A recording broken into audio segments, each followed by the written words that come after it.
Hello and welcome to today's briefing. I'm Dana and I'm joined by Matt. Hi, Dana. Hello, everyone. Good morning. Let's start with some breaking news out of the U.S.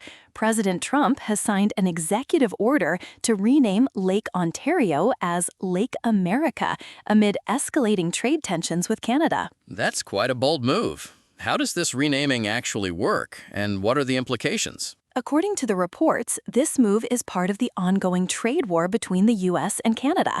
The renaming is symbolic, showing Trump's assertive stance on trade issues.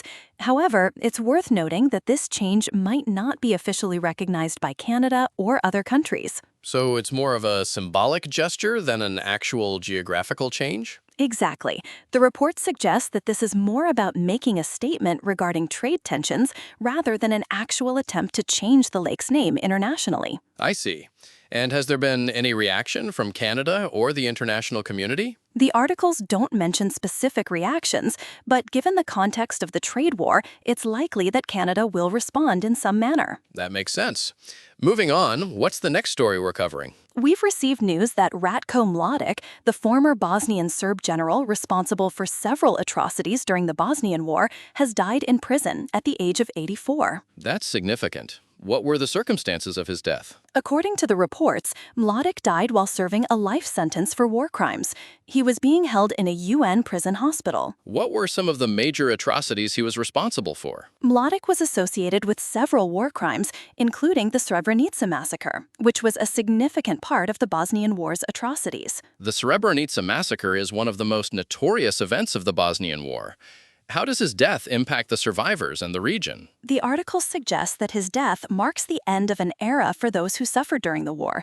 However, there's no detailed information on specific reactions from survivors or the broader community. It's a significant moment for closure, I suppose. What's the next story? The Tate brothers, social media influencers Andrew and Tristan Tate, are currently in a Miami court fighting their extradition to the UK to face rape and sex trafficking charges. What's the current status of their extradition fight? A federal judge is considering whether to release them on bond while they challenge their extradition.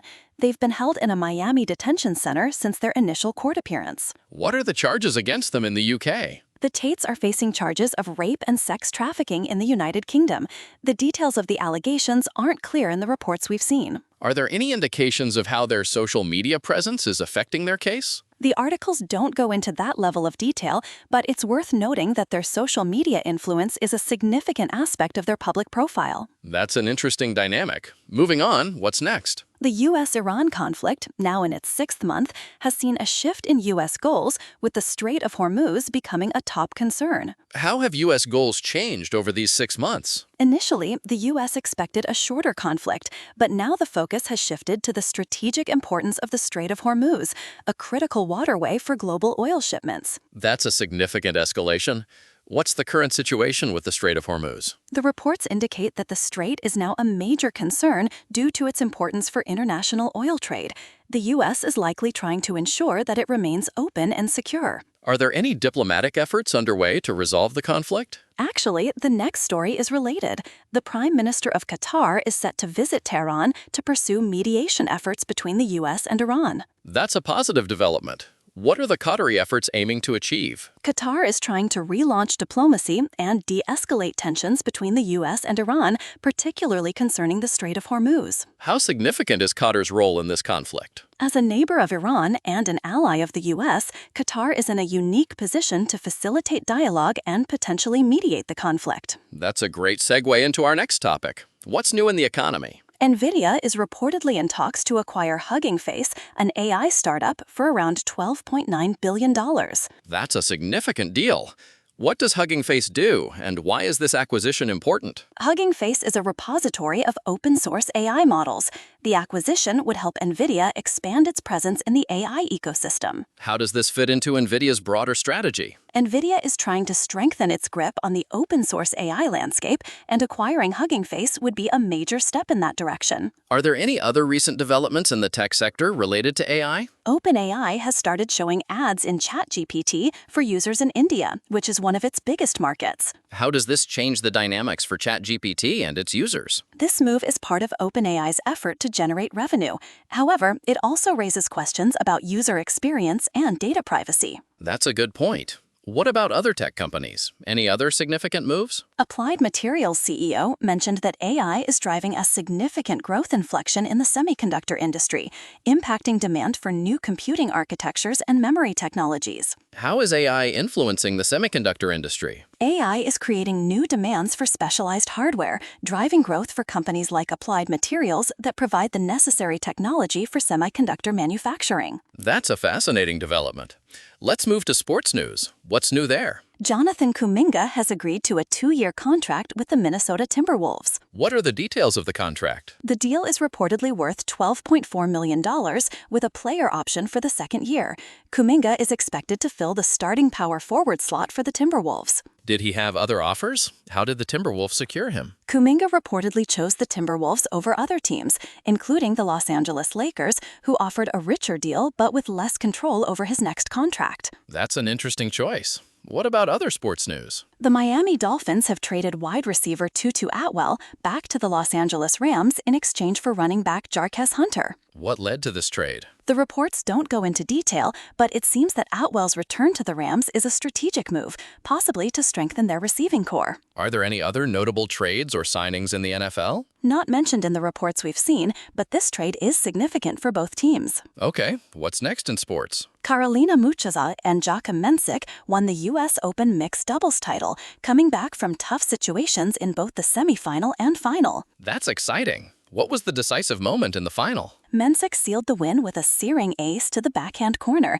helping the Czech pair edge out their opponents. Great moment. Any other sports highlights? Dodgers right-hander Roki Sasaki is heading to the injured list due to a blister on his middle finger. How significant is this injury for the Dodgers? Sasaki's absence will impact their rotation, especially since they've been trying to get back to full strength. Okay, moving on to entertainment news. What's new? Peter Cullen, the legendary voice of Optimus Prime in Transformers and Eeyore in Winnie the Pooh, has passed away at 85. What was his legacy in the voice acting world? Cullen had a prolific career, voicing numerous iconic characters across various franchises, leaving a lasting impact on fans worldwide. That's a wonderful tribute. Any other notable passings or news in entertainment? Yayoi Kusama, the pioneering Japanese artist known for her polka dot motifs, has died at 97. What was her contribution to the art world? Kusama's work, characterized by repetitive motifs like polka dots and swirls, has been exhibited globally, making her a globally recognized contemporary artist. That's a significant loss for the art world. What's new in television or film? The BBC has confirmed that Top Gear will be returning to screens after a 4-year hiatus following Freddie Flintoff's serious crash during filming. How is the return being received? The reports are positive, indicating a strong anticipation for the show's comeback. Great news for fans. Any other entertainment highlights? Leah Remini is set to join the cast of The Real Housewives of Beverly Hills for its upcoming 16th season. How does her audition change the dynamics of the show? Remini's Emmy-winning acting background will likely bring a new perspective to the show, potentially creating interesting interactions with the existing cast. That's intriguing. Any legal news in the entertainment sector? A judge has awarded Blake Lively over $400,000 in legal fees related to a defamation lawsuit filed by her co-star Justin Baldoni. What were the circumstances of the lawsuit? The details aren't fully clear, but it involves a defamation case related to their work together on It Ends With Us. Finally, is there any other news we should cover? A small plane crashed into shallow waters near a remote Alaskan town, resulting in the deaths of all 4 passengers on board. What were the circumstances of the crash? The plane was headed for Seldovia from Anchorage and crashed into the Seldovia Slog. Rescuers had to wait for the tide to go out to reach the wreckage. That's a tragic incident. Well, that's all the time we have for today. Thanks for joining us, Matt. Until next time. Thanks, Dana. Goodbye, everyone.